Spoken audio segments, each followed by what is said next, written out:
वंदे।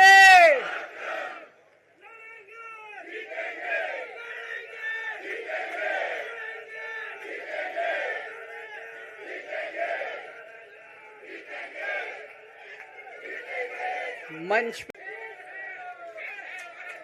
शुक्रिया। मंच पे बैठे हुए मेरे आम आदमी पार्टी के सभी साथीगण, नेतागण, आज यहाँ पे इतनी बड़ी संख्या में आए हुए सभी भाइयों बहनों और जो टीवी के माध्यम से इस वक्त देश भर में लोग देख रहे हैं, उन सभी भाइयों बहनों, माताओं, बुजुर्गों, बच्चों, आप सब लोगों को मेरा नमस्कार, सबको मेरा प्रणाम। I love you too. सबसे पहले मैं ऊपर वाले का शुक्रिया अदा करता हूं, भगवान का शुक्रिया अदा करता हूं, जिनकी हमेशा हम लोगों के ऊपर बहुत कृपा रहती है, बहुत आशीर्वाद रहता है भगवान का, भोलेनाथ का, हनुमान जी का बहुत आशीर्वाद रहता है। इसी वजह से इतनी बड़ी बड़ी मुसीबतों से निकल के हम लोग आते हैं। इतने बड़े बड़े सामने हमारे दुश्मन हैं जिनसे लड़के हम लोग सफल होते हैं। एक छोटी सी पार्टी जिसने इस देश की राजनीति बदल के रख दी।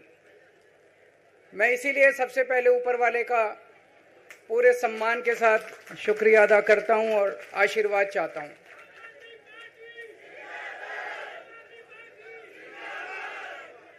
मैं उन लाखों लाखों लोगों का शुक्रिया अदा करता हूं जिन्होंने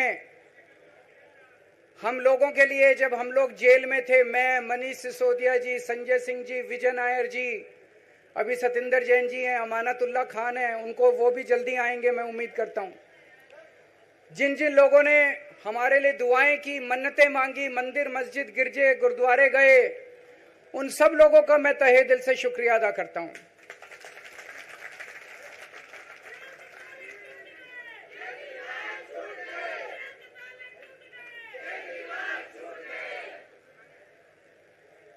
जेल में काफी वक्त मिला सोचने का, पढ़ने का, और कई किताबें पढ़ी, पॉलिटिकल किताबें पढ़ी, अपने स्वतंत्रता के आंदोलन की किताबें पढ़ी, गीता कई बार पढ़ी, रामायण पढ़ी, महाभारत पढ़ी।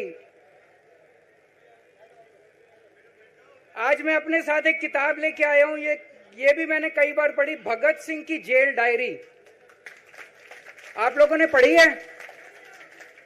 पढ़ना इसको जरूर, खरीद लेना, खरीद के इसको पढ़ना, भगत सिंह की जेल डायरी।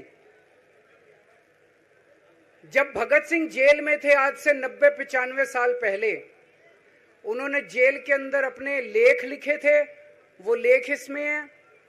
और जेल के अंदर से उन्होंने बाहर कई लोगों को खत लिखे थे, उन्होंने अपने क्रांतिकारी साथियों को खत लिखे थे, उन्होंने देश के युवाओं के नाम खत लिखे थे। बलिदान से पहले साथियों को अंतिम पत्र 22 मार्च 1931, ये खत उन्होंने जेल से लिखा और उनके साथियों तक पहुंचाया अंग्रेजों ने।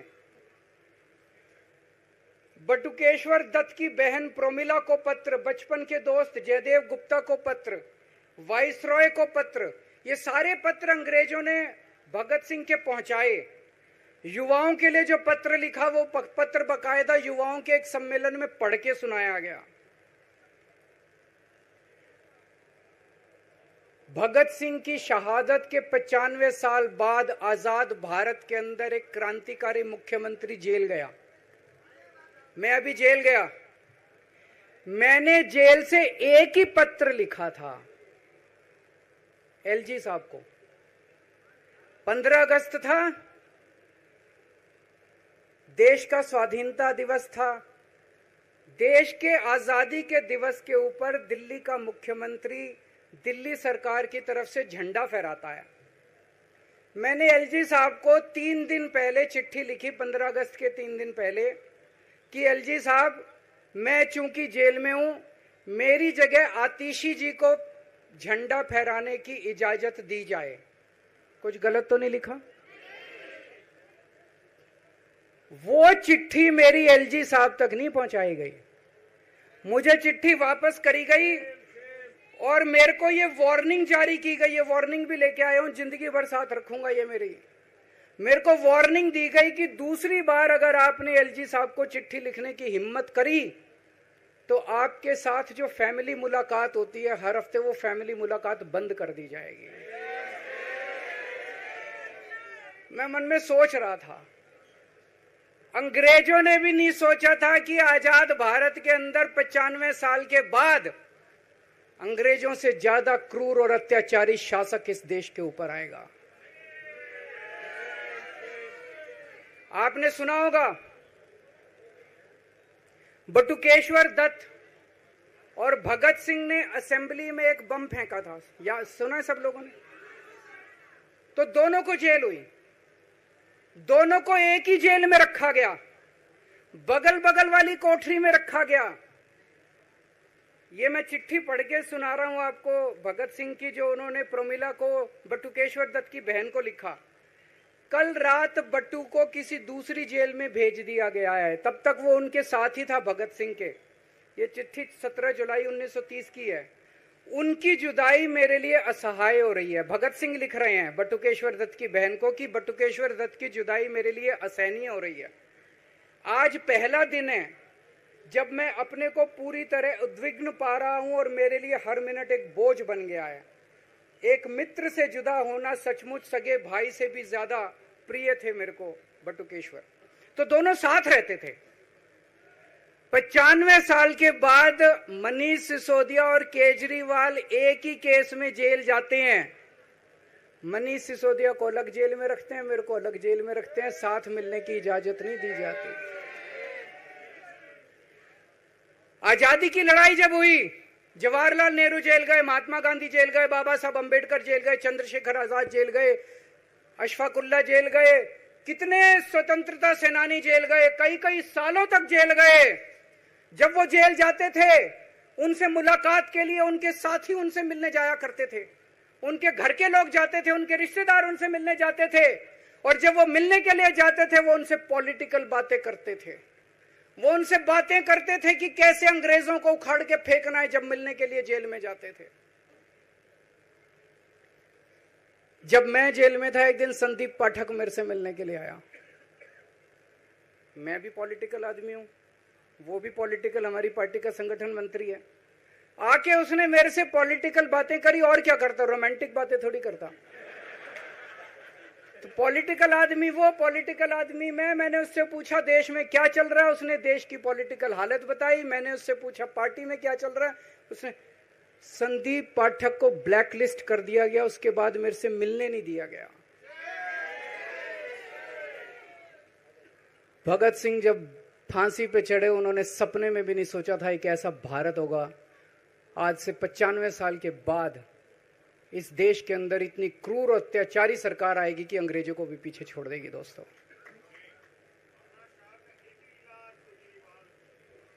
मुझे जेल क्यों भेजा इन लोगों ने?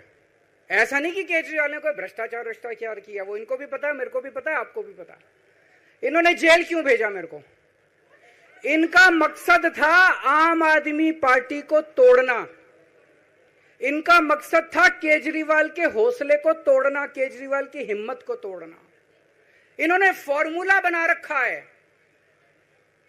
आप देख रहे हो किस तरह से एमएलए तोड़ दो, एमएलए खरीद लो, ईडी भेज के डरा दो, सीबीआई भेज के डरा दो, फर्जी केस कर दो, जेल में डाल दो, पार्टी तोड़ दो। महाराष्ट्र में कैसे उन्होंने 2-2 राष्ट्रीय पार्टियां तोड़ दी। पार्टी तोड़ दो, सरकारें गिरा दो और अपनी सरकार बना लो। इनको यह लग रहा था केजरीवाल को जेल भेज देंगे तो दिल्ली में इनकी पार्टी टूट जाएगी, दिल्ली में बीजेपी की सरकार बना लेंगे। इनको लग रहा था पंजाब की सरकार तोड़ के पंजाब में हम अपनी सरकार बना लेंगे, इनके एमएलए तोड़ लेंगे। लेकिन हमारी पार्टी नहीं टूटी, हमारे एमएलए नहीं टूटे, हमारे एमएलए तो छोड़ो, कार्यकर्ता भी नहीं टूटे। इनकी बड़ी बड़ी साजिशों के खिलाफ, बड़े बड़े षड्यंत्रों के खिलाफ केवल आम आदमी पार्टी में ताकत है जो आज इनका सामना कर रही है। इनको लगा केजरीवाल के हौसले तोड़ देंगे। आज मैं आपके सामने खड़ा हूं और मैं पूरे विश्वास के साथ कह रहा हूं कि जेल के इन 150-200 दिन जो मैं जेल में रहा, इन दिनों ने मेरे हौसले को और 100 गुना बढ़ा दिया है, कम करने की बजाय। ये लोग पूछते हैं कि केजरीवाल जब जेल में था इसने इस्तीफा क्यों दिया, क्यों नहीं दिया? जेल में से सीएम के पद से इस्तीफा क्यों नहीं दिया? मैंने इस्तीफा इसलिए नहीं दिया क्योंकि मैं देश के जनतंत्र को बचाना चाहता था। इन्हें जो इतने फॉर्मूले बना रखे हैं, एमएलए तोड़ दो, पार्टियां तोड़ दो, एमएलए खरीद लो, डरा दो, अब एक फॉर्मूला और इन्होंने नया बनाया है। जहां जहां ये चुनाव हारे वहां वहां के मुख्यमंत्री पे फर्जी केस करके उसको गिरफ्तार कर लो और उसकी सरकार गिरा दो। अगर मैं इस्तीफा दे देता, अगर मैं हेमंत सोरेन साहब ने इस्तीफा दिया, मैं भी इस्तीफा दे देता, इन्होंने सीतारमैया पे भी अभी केस किया है, सीतारमैया साहब के ऊपर, इन्होंने पिनाराई विजयन के ऊपर भी केस कर रखे हैं, ममता दीदी के ऊपर केस कर रखे हैं। ये एक ऑपोजिशन के मुख्यमंत्री को नहीं छोड़ते, एक एक को पकड़ के फर्जी केस कर करके उनको जेल में डाल देते और एक एक की सरकार गिरा देते। मैं जेल में गया, अभी 10 दिन पहले सुप्रीम कोर्ट की एक बेंच ने पूछा सरकार से कि जेल के अंदर से सरकार क्यों नहीं चल सकती। बड़ा आप लोगों ने अखबार में, सुप्रीम कोर्ट ने पूछा है केंद्र सरकार से कि जेल के अंदर से सरकार क्यों नहीं चल सकती, तो जेल के अंदर से सरकार साबित कर दिया हमने। अब मैं देश के सारे नॉन बीजेपी मुख्यमंत्रियों से हाथ जोड़ के विनती करना चाहता हूं, अब अगर प्रधानमंत्री जी हिम्मत करें आप पे फर्जी केस करके आपको जेल में डालें, इस्तीफा मत देना, किसी हालत में इस्तीफा मत देना, जेल से सरकार चलाना हम सबको मिलकर। ऐसा नहीं कि हम पद के लालची हैं, ऐसा नहीं कि मुख्यमंत्री पद हमारे लिए महत्वपूर्ण है, इसलिए क्योंकि हमारे लिए हमारा संविधान जरूरी है, हमारा देश जरूरी है, जनतंत्र जरूरी है, जनतंत्र को बचाना जरूरी है। इतने भारी बहुमत से जीती हुई सरकार, एक बार 70 में से 67 सीट आई, एक बार 70 में से 62 सीट आई और आप पकड़ के जेल में डाल दोगे और कहोगे इस्तीफा दे। मैं सारे मुख्यमंत्रियों से आज हाथ जोड़ के विनती करना चाहता हूं, इनका ये नया फॉर्मूला भी आम आदमी पार्टी ने फेल कर दिया है, जो इन्होंने नया फॉर्मूला बनाया।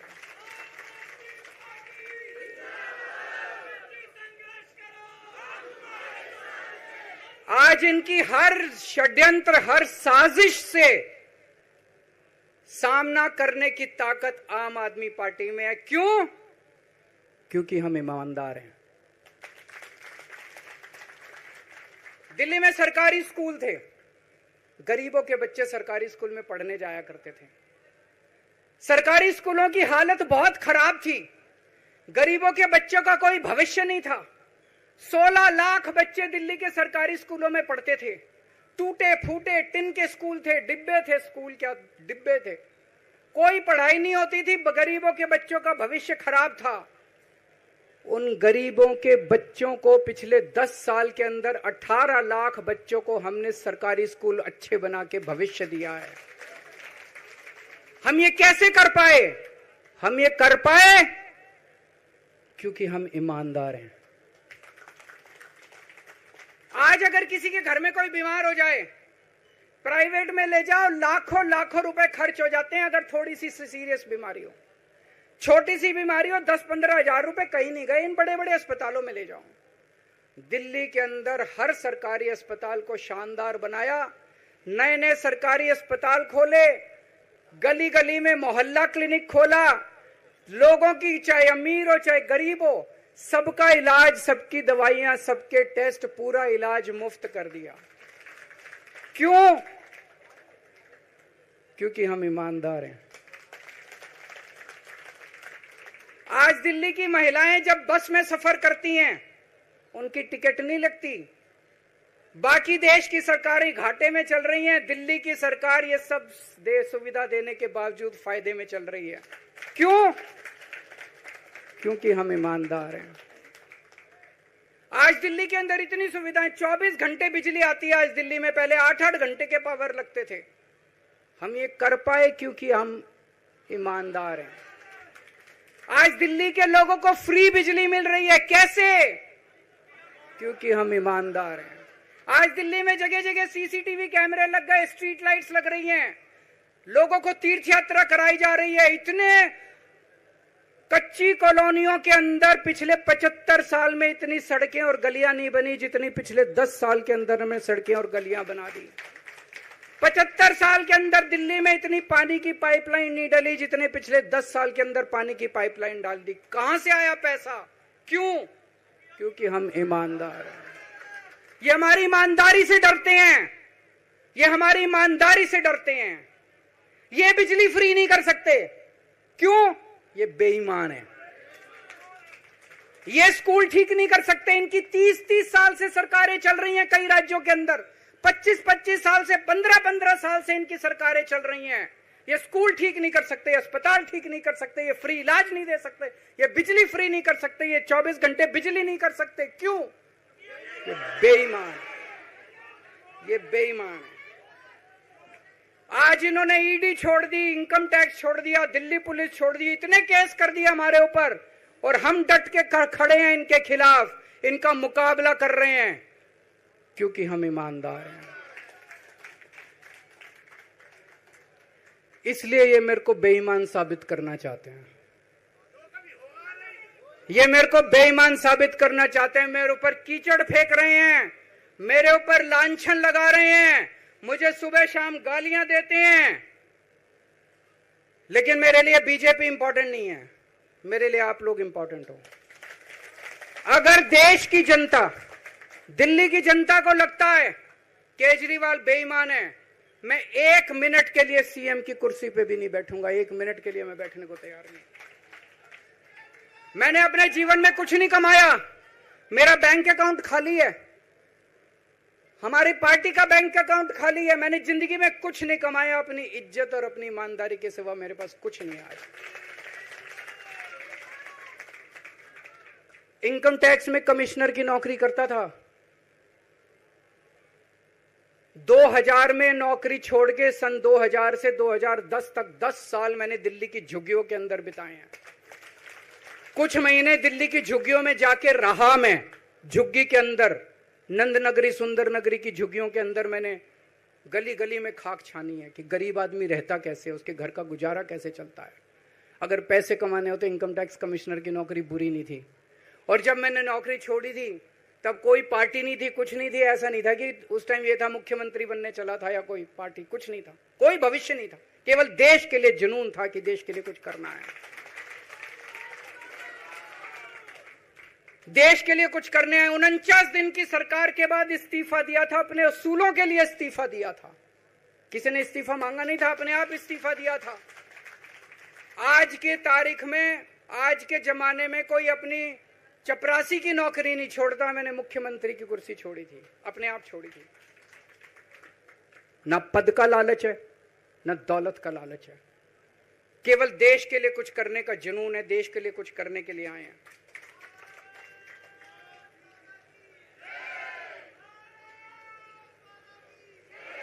इन्होंने मेरे ऊपर आरोप लगाए, मनीष जी के ऊपर आरोप लगाए हैं। इस देश का जो सबसे कठोर कानून है ईडी का कानून, पीएमएलए, जिसमें बेल भी नहीं मिलती, बेल मिलनी भी मुश्किल है, उसके अंदर हमारे ऊपर तरह तरह के इन लोगों ने आरोप लगाए हैं। कोर्ट से हमको बेल मिल गई, उसके बावजूद आज की तारीख में, आज जो स्थिति है, इससे फालतू कोर्ट और कुछ नहीं कर सकता था जितना कोर्ट ने कर दिया हमारे पक्ष में। हम कोर्ट के बहुत शुक्रगुजार हैं। कोर्ट ने हमें बेल दे दी, अभी बेल तक ही दे सकता था। अब ये केस चलेगा। मैंने वकीलों से पूछा, मैंने कहा मेरा दिल कहता है कि जब तक ये मैं कोर्ट से बरी होके ना आ जाऊं तब तक मैं सीएम की कुर्सी पे नहीं बैठूंगा। उन्होंने कहा जी ये 10 साल चलेगा केस, कोई कह रहा है 15 साल चलेगा केस, कोई कह रहा है 20 साल चलेगा केस। तो केस ये अभी लंबा चलेगा। आज कोर्ट जितना कर सकता था, कोर्ट ने हमारे पक्ष में निर्णय लिया है, हमें बेल दे दी। उन्होंने ऐसे कानून में जिसमें बेल मिलनी नामुमकिन होती है, उन्होंने बेल दे दी। आज मैं आपकी अदालत में आया हूं, जनता की अदालत में आया हूं, आपसे पूछने के लिए आया हूं, क्या आप केजरीवाल को ईमानदार मानते हो कि गुनहगार मानते हो?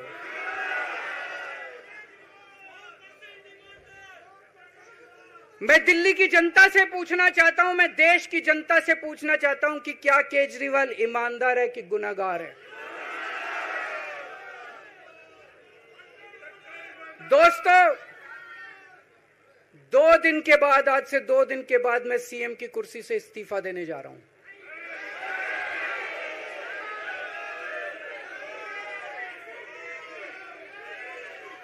और मैं तब तक सीएम की कुर्सी पे नहीं बैठूंगा जब तक जनता अपना फैसला ना सुना दे।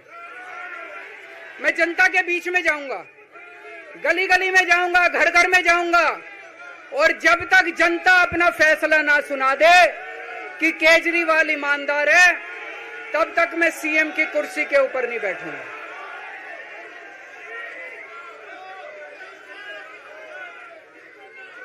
आज से कुछ महीने बाद चुनाव है, दिल्ली के चुनाव है।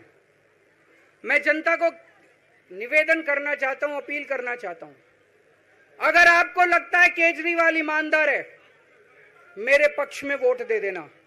अगर आपको लगता है केजरीवाल गुनहगार है, मेरे को वोट मत देना। आप अगर मेरे को, आपका एक एक वोट मेरी ईमानदारी का सर्टिफिकेट होगा। अगर आप मेरे को वोट देके जिताओगे और अगर आप कहोगे कि केजरीवाल ईमानदार है, तो चुनाव के बाद, उसके बाद जाके मैं सीएम की कुर्सी पे बैठूंगा। तब तक मैं सीएम की कुर्सी पे नहीं बैठूंगा।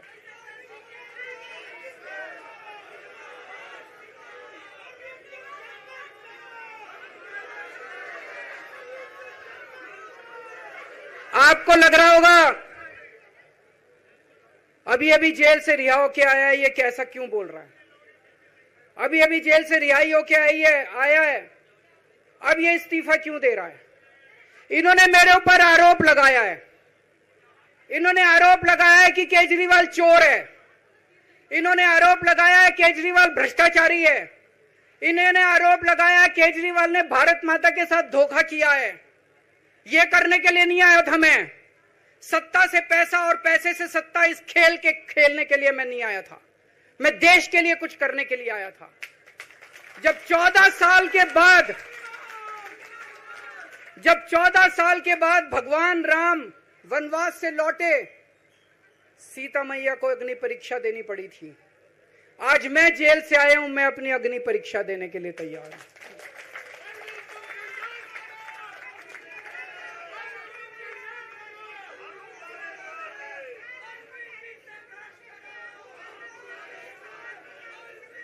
ये कुछ लोग बोल रहे हैं सुप्रीम कोर्ट ने कुछ कंडीशंस लगाई हैं, काम नहीं कर पाएंगे। पिछले 10 साल में इन लोगों ने कंडीशन लगाने में कोई कसर छोड़ी थी? एलजी साहब ने कंडीशन लगाने में कोई कसर छोड़ी थी? केंद्र सरकार ने 1 कानून, 2 कानून, 3 कानून, कानून पे कानून डाल के मेरी पावर छीन ली, पर आपके काम बंद नहीं होने दिए मैंने। ये कंडीशन हमारे लिए कोई वो नहीं रखती, कोई हमारे लिए अड़चन पैदा नहीं करती ये कंडीशन। इन कंडीशन को भी देख लेंगे, लेकिन मेरे लिए जो मायने रखता है वो है, मैंने अपनी जिंदगी में ईमानदारी कमाई है। अगर आपको लगता है केजरीवाल ईमानदार है, जम के वोट दे देना मेरे पक्ष में। चुनाव के बाद सीएम की कुर्सी पे जाके बैठूंगा।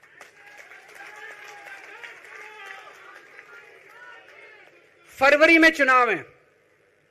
आज इस मंच से मैं मांग करता हूं कि ये चुनाव नवंबर में कराए जाएं, महाराष्ट्र के साथ कराए जाएं, तुरंत कराए जाएं चुनाव। और जब तक आपका फैसला नहीं आएगा, तब तक मैं जिम्मेदारी नहीं संभालूंगा। और मैं, जब तक चुनाव नहीं होते, मैंने जैसे बताया 2 दिन के बाद मैं अपना इस्तीफा दूंगा। जब तक चुनाव नहीं होते, तब तक मेरी जगह आम आदमी पार्टी से कोई और मुख्यमंत्री बनेगा। अगले 2-3 दिन के अंदर विधायक दल की मीटिंग होगी और विधायक दल की मीटिंग में अगले मुख्यमंत्री के नाम का तय किया जाएगा। मैं मनीष जी से बात कर रहा था, जो पीड़ा मेरे मन में है वो पीड़ा मनीष जी के मन में भी है। इनके लिए भी वही सब कहा गया जो मेरे लिए कहा गया है। मनीष जी का भी कहना है कि ये दिल्ली के उप मुख्यमंत्री और शिक्षा मंत्री और मंत्री का पद तभी संभालेंगे जब दिल्ली की जनता कहेगी कि मनीष सिसोदिया ईमानदार है। तो मैं और मनीष सिसोदिया हम दोनों का फैसला आपके हाथ में है, जनता के हाथ में है। हम दोनों जनता की अदालत में जा रहे हैं, गली गली जाएंगे, जनता के बीच में जाएंगे और उनसे पूछेंगे, अगर जनता कहेगी ईमानदार है तो हम आके इसकी कुर्सी पे बैठेंगे। 2020 में आया था मैं, 2020 में मैंने कहा था, मैंने अगर काम किया हो तो मेरे को वोट देना और काम नहीं किया हो तो वोट मत देना। कहा था कि नहीं कहा था? आज मैं आपके बीच में आया हूं, मैं कह रहा हूं अगर मैं ईमानदार हूं तो वोट देना, अगर मैं बेईमान हूं तो वोट मत देना, बिल्कुल मत देना। भारत माता की, भारत माता की।